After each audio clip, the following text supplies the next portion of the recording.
Get on my booties. And for anyone else that's not from Cornwall, hi, how you doing? Good to see you here. Today I am bringing you a £1 saucy meatball sub. You're welcome. So first of all, you need to make your meatballs. I am using 500 grams of pork mince, but you can use a mix of pork and beef or pork and veal. Please buy roast veal, not white veal. Thank you. So in there, add a heap of black pepper. I've actually got a really busy day today and it is 8:10 in the morning. You see the lengths I go to for you guys, huh? Good sprinkling of salt.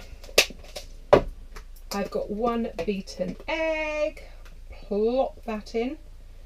Freshly collected from my hens this morning. Thank you, ladies. I've got a good handful of breadcrumbs.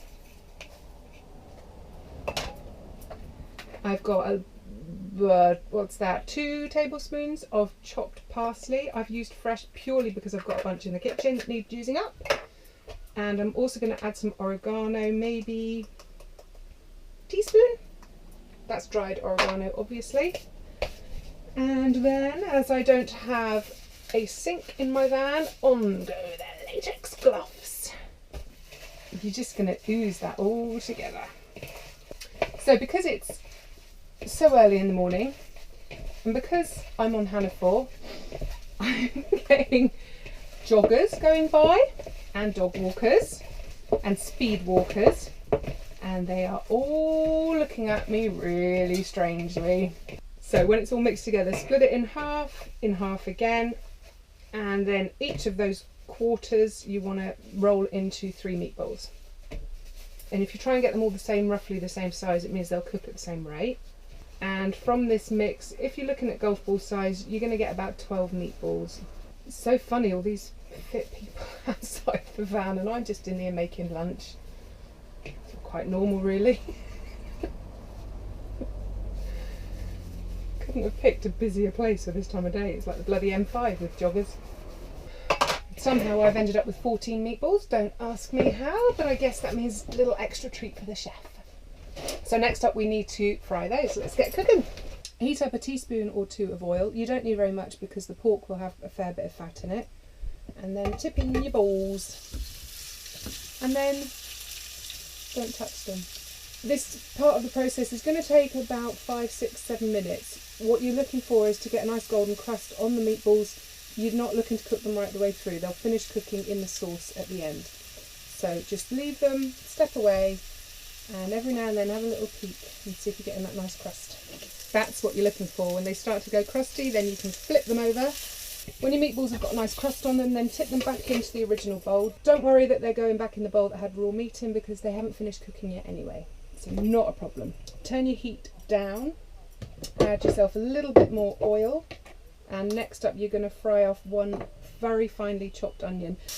Do excuse me, I've just taken a lovely photograph and I'm just about to stick it on Instagram.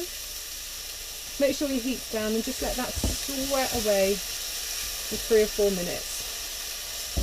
When those onions have softened and are just starting to colour, pop it in a couple of crushed garlic cloves, and you just want to fry them for a minute or 2. You don't want them to colour or go bitter. Next up, add in a can of chopped tomatoes and a good squeeze of tomato puree. I really like this sun-dried tomato puree. If you can find it, it's really yummy.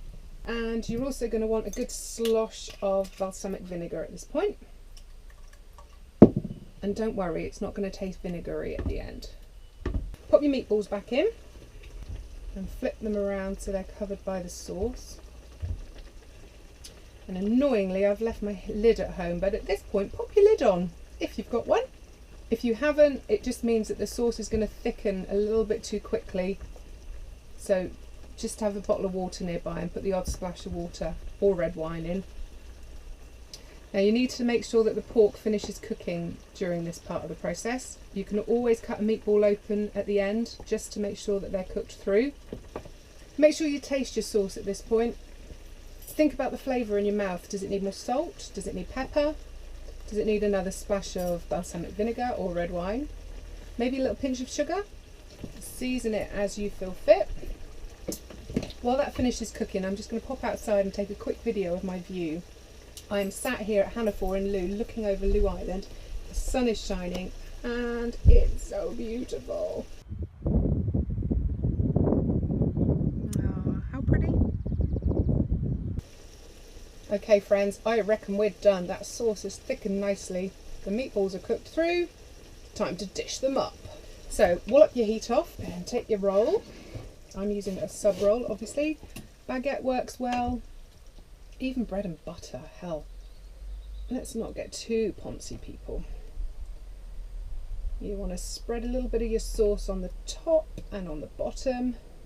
Now I'm not going to use cheese because I can't tolerate cheese, but if you were to use cheese, I would recommend a good cheddar or some blue cheese.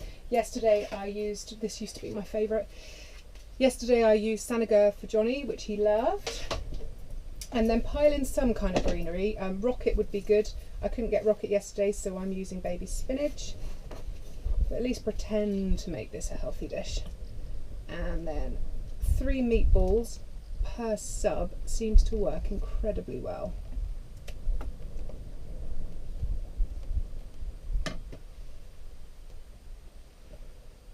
Happy days.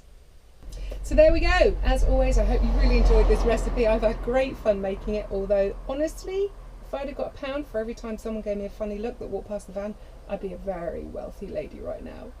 If you're watching this on Facebook, then please pop over to my YouTube channel and subscribe if you want to get regular updates on fun campervan recipes. I look forward to seeing you over there. And if you're already on YouTube, I love you guys and I will speak to you soon. Have a great day and happy camping.